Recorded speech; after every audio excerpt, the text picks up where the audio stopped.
وعلیکم السلام ورحمۃ اللہ وبرکاتہ۔ جناب محمد طفیل صاحب، آپ کیا کہتے ہیں یہ جو حکومت کے ساتھ تحریک لبیک کا معاہدہ ہوا ہے، اس بارے میں آپ کا کیا خیال ہے؟ کیا حکومت کو اس پر عمل درآمد کرنا چاہیے؟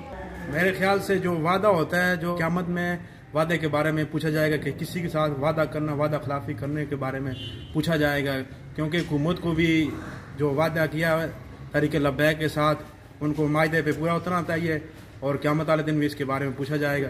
یہ تو پہلے معاہدہ ہی نہیں کرنا تھا، تو یہ تو کوئی ایسی بات کوئی نہیں۔ انڈیا اور پاکستان کی جب جنگ ہوتی ہے تو انڈیا کا بھی سفیر نکالا جاتا ہے، اس میں تو کوئی سی بڑی بات ہے۔ ویسے اگر ہمارے نبی پاک صلی اللہ علیہ وسلم کی گستاخی ہوئی ہے تو ہم اس سفیر کو پاکستان کے اندر نہیں دیکھنا چاہتے، کیونکہ یہ نموز کے حفاظت کے لیے پاکستان بنا ہوا ہے۔ اگر حکومت تحریک لبیک کے ساتھ کیے گئے معاہدے کی پاسداری نہیں کرتی تو آپ کا کیا خیال ہے؟ تحریک لبیک کو دھرنا دینا چاہیے؟